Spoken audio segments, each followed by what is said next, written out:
আসসালামু আলাইকুম সকলকে স্বাগতম জানাচ্ছি সরলরেখা অধ্যায়ের আরেকটি ক্লাসে। আজকে আমাদের টপিক হচ্ছে বিন্দুধারী কোণের সমদ্বিখণ্ডকের সমীকরণ নির্ণয়। আমরা অলরেডি সমদ্বিখণ্ডকের সমীকরণ নির্ণয় করা দেখেছিলাম এবং কিভাবে স্থূলকোণের সমদ্বিখণ্ডক সূক্ষ্মকোণের সমদ্বিখণ্ডক বের করতে হয় সেটাও আমরা দেখেছিলাম।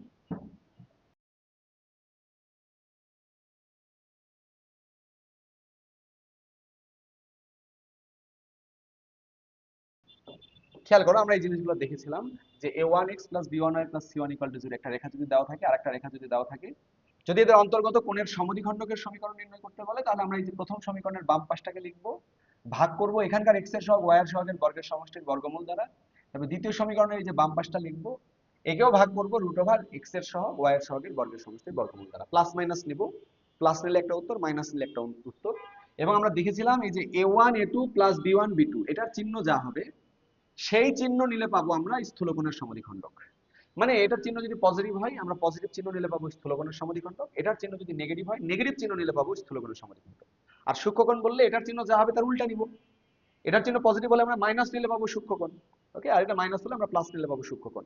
দেখো গতদিনের ম্যাথগুলো ছিল এরকম, সরাসরি দুটো সমীকরণ দিয়ে বলে দিয়েছিল যে এদের অন্তর্গত স্থূলকোণের সমদ্বিখণ্ডকের সমীকরণ নির্ণয় করো বা সূক্ষ্মকোণের সমদ্বিখণ্ডকের সমীকরণ নির্ণয় করো, আমরা করে ফেলেছিলাম। কিন্তু আজকে তা বলবে না, আজকে বলবে বিন্দুধারী। হঠাৎ করে একটা বিন্দু দিবে, ধরো এদের মধ্যবর্তী তো স্থূলকোণ আছে সূক্ষ্মকোণ আছে। হ্যাঁ, আমি ধরে নিচ্ছি এটা মনে করো আহ, একটা স্থূলকোণ একটা সূক্ষ্মকোণ ধরে নিই। ধরো এই যে এইটা হচ্ছে সূক্ষ্মকোণ, এইটা কি স্থূলকোণ।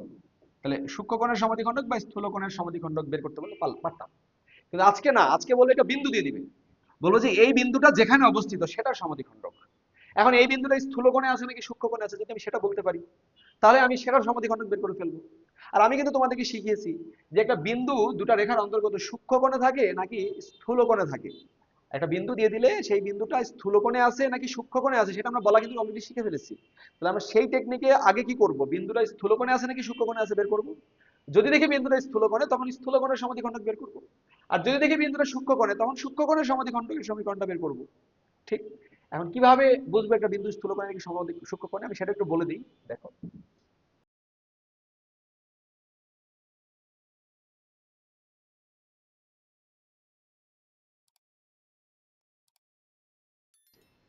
তাহলে কি বলছি খেয়াল করো, আমরা এই দুইটা রেখা আর এই বিন্দু মনে করো প্রশ্নে দেওয়া, বলবে এই বিন্দুটা স্থূলকোণে নাকি সূক্ষ্মকোণে। আমরা কি করব, এটাকে L1 ধরে নিব, এটাকে L2 ধরে নিব, মানে লাইন 1 লাইন 2।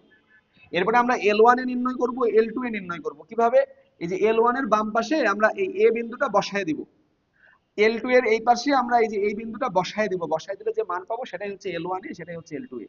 তারপরে আমরা এই যে L1 এ L2 এ আর A1 A2 + B1 B2 তিনটাকে গুণ করে দেব। গুণ করে যদি দেখি যে এই টোটাল জিনিসটার মান পজিটিভ, জিরোর থেকে বড়, তখন আমরা বলবো যে বিন্দুটা কোথায়। যদি বড় হয় তাহলে বিন্দুটা স্থূলকোণে, আর এটা যদি জিরোর থেকে ছোট হয় তাহলে বিন্দুটা কোথায় থাকবে, সূক্ষ্মকোণে। তাহলে আমরা প্রথমে দেখবো যে বিন্দুটা স্থূলকোণে নাকি সূক্ষ্মকোণে, এবং বিন্দুটা স্থূলকোণে হলে আমরা তখন স্থূলকোণের সমদ্বিখণ্ডক, এই যে এই সূত্র দিয়ে প্লাস নিব নাকি মাইনাস নিব এখান থেকে ডিসিশন নিয়ে আমরা তখন স্থূলকোণের সমদ্বিখণ্ডক বের করব। আর আমরা যদি দেখি না বিন্দুটা সূক্ষ্মকোণে, তখন আমরা সূক্ষ্মকোণের সমদ্বিখণ্ডকের সমীকরণটা বের করব। তাহলে খেয়াল করো প্রশ্নে কি বলছে এখানে আমাদেরকে এখানে বলে দিচ্ছে এটা একটা রেখা, এটা একটা রেখা, রেখাটার মধ্যবর্তী এই বিন্দুধারী কোণের সমদ্বিখণ্ডক। তাহলে আমাকে আগে দেখতে হবে এই বিন্দুটা কোথায় আছে, এই 2 3 বিন্দুটা স্থূলকোণে আছে নাকি সূক্ষ্মকোণে আছে সেটা আগে সিদ্ধান্ত নিব।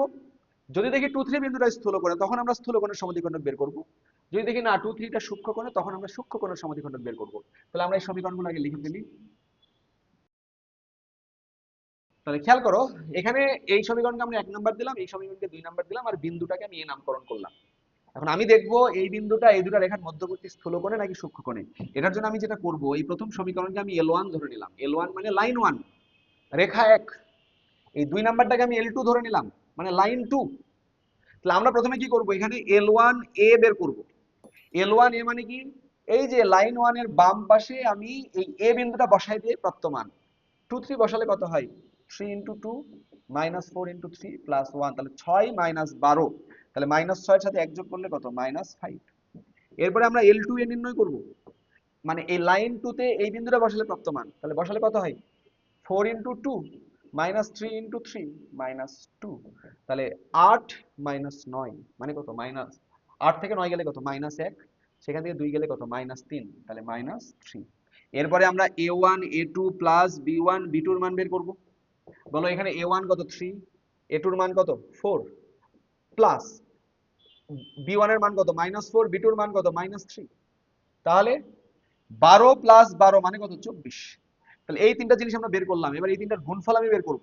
তাহলে আমরা দেখব যে L1A into L2A into A1 A2 plus B1 B2, তাহলে -5 ইন্টু -3 ইন্টু 24। দেখো এই তিনটা গুণ করলে উত্তর কি পজিটিভ হচ্ছে না? এই যে মাইনাসে মাইনাসে প্লাস, এখানেও প্লাস, উত্তর কি পজিটিভ। পজিটিভ মানে কি জিরোর থেকে বড়। আর আমি বলেছিলাম উত্তরটা যদি পজিটিভ হয় তাহলে এই বিন্দুটা কোথায়, এই দুটো রেখার অন্তর্গত পজিটিভ হলে স্থূলকোণে অবস্থান করে। তাহলে এই বিন্দুটা কোথায় থাকবে, স্থূলকোণে। তাহলে লিখবা যে অতএব, তাহলে স্থূলকোণে অবস্থান করছে। এখন আমরা কি করব, আমাদেরকে বলেছে এই বিন্দুটা যেখানে অবস্থান করে সেই কোণের সমদ্বিখণ্ডকের সমীকরণ। তাহলে সেই কোণের সমদ্বিখণ্ডকের সমীকরণ মানে কি, আমাদেরকে এখন স্থূলকোণের সমদ্বিখণ্ডকের সমীকরণ বের করতে হবে। তাহলে স্থূলকোণের সমীকরণটা যদি আমরা বের করতে চাই, স্থূলকোণের সমদ্বিখণ্ডক, তাহলে কি হবে, প্লাস নিব নাকি মাইনাস নিব? আমরা জানি সমদ্বিখণ্ডকের সমীকরণ কি, আমরা যদি লিখি 1 ও 2 এর, তাহলে খেয়াল করো এই দুটো রেখার অন্তর্গত কোণের সমীকরণ কি, সমদ্বিখণ্ডকের সমীকরণ প্লাস মাইনাস নিতে হবে। এই যে প্রথমে প্রথম সমীকরণের বাম পাশ লিখবা, এই যে x এর সহগ y এর সহগের বর্গের সমষ্টির বর্গমূল দিয়ে ভাগ করবা, দ্বিতীয় সমীকরণ লিখেও ভাগ করবা। এখন প্লাস নিলে স্থূলকোণ নাকি মাইনাস নিলে স্থূলকোণ, আমাকে বলেছে কিন্তু স্থূলকোণের, স্থূলকোণ মানে ওই বিন্দুটা যেখানে, বিন্দুটা তো স্থূলকোণে অবস্থান করে, তাহলে আমাকে ওই স্থূলকোণের সমদ্বিখণ্ডকটা বের করতে হবে। তাহলে আমরা কিভাবে করব, প্লাস নেব না মাইনাস নেব, এটা আমরা সিদ্ধান্ত নেব a1 a2 plus b1 b2 চিহ্ন থেকে। তাহলে এখানে এই যে a1 a2 plus b1 b2, a1 a2 plus b1 b2 চিহ্ন কি, a1 a2 plus b1 b2 চিহ্ন এই যে কত 24। 24 কি বলতো, জিরোর থেকে বড় না? আর আমি বলেছিলাম a1 a2 plus b1 b2 যে চিহ্ন বিশিষ্ট, সেই চিহ্ন নিলে আমরা পাবো স্থূলকোণের সমদ্বিখণ্ডক। আর আমার কিন্তু স্থূলকোণের সমদ্বিখণ্ডকই দরকার ছিল, স্থূলকোণের। তাহলে আমাদেরকে কি নিতে হবে, এটা যেহেতু পজিটিভ আমাদেরকে পজিটিভই নিতে হবে। তাহলে আমরা লিখবো যে অতএব স্থূলকোণের সমদ্বিখণ্ডক, বা লিখবা যে এই যে এই বিন্দুধারী কোণের সমদ্বিখণ্ডক। তাহলে এইভাবে লিখবা 2 3 বিন্দুধারী অর্থাৎ স্থূলকোণের সমদ্বিখণ্ডক, মানে 2 3 বিন্দু যেহেতু স্থূলকোণে অবস্থান করে, তাহলে কি চিহ্ন নিতে হবে, প্লাস চিহ্ন নিতে হবে। তাহলে লিখবা যে প্লাস চিহ্ন নিয়ে পাই সমদ্বিখণ্ডক, ব্র্যাকেটে লিখবা যে প্লাস চিহ্ন নিয়ে পাই।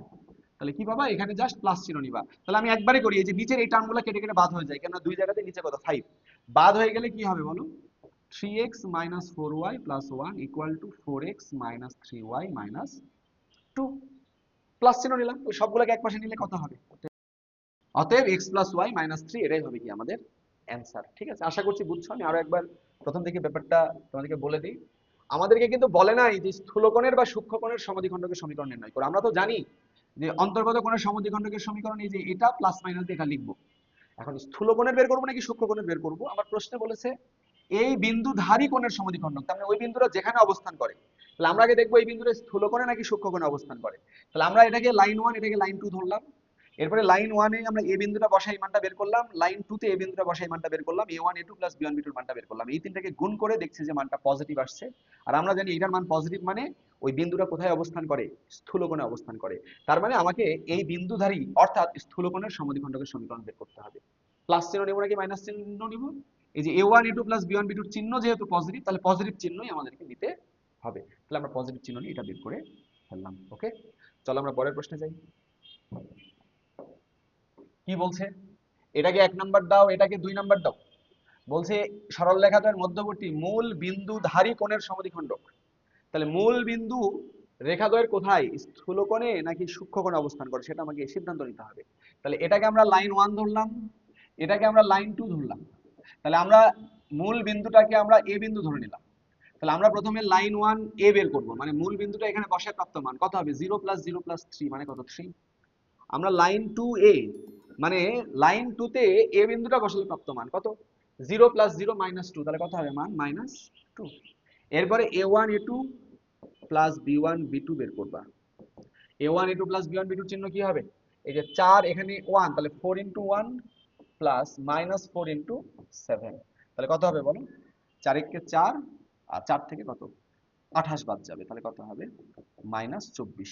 তাহলে এখন বলো তো L1A into L2A into A1 A2 plus B1 B2 এর চিহ্ন কি হচ্ছে, এটার চিহ্ন হচ্ছে এই তিনটাকে গুণ করলে 3 ইন্টু -2 ইন্টু -24। দেখো মাইনাসে মাইনাসে প্লাস, সব মিলে তো প্লাস হচ্ছে, পজিটিভ হচ্ছে।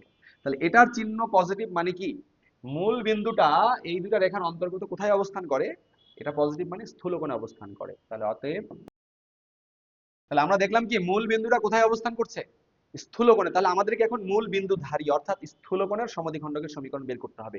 কি চিহ্ন নিব, প্লাস নাকি মাইনাস? এই যে দেখো a1 a2 plus b1 b2 চিহ্ন কি, এখানে a1 a2 plus b1 b2 এটার মান কত, -24।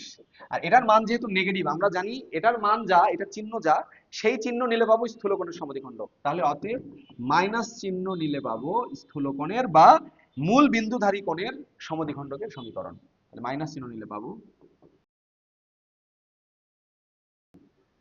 তাহলে আমরা মাইনাস চিহ্ন নিয়ে নিই, কিভাবে লিখতে হয়, প্রথমে প্রথম সমীকরণটা লিখতে হয়, এই যে 4x - 4y + 3 ডিভাইডেড বাই √4² + 4², আর চিহ্ন নিতে হবে কি মাইনাস, প্লাস মাইনাস নরমালি হয়, যেহেতু আমরা স্থূলকোণ তাই মাইনাস নেব এই ক্ষেত্রে। আর এখানে কি হবে, x + 7y - 2 ডিভাইডেড বাই √1² + 7²। তাহলে এটাকে জাস্ট ক্যালকুলেশন করে অ্যানসারটা লিখে ফেলো।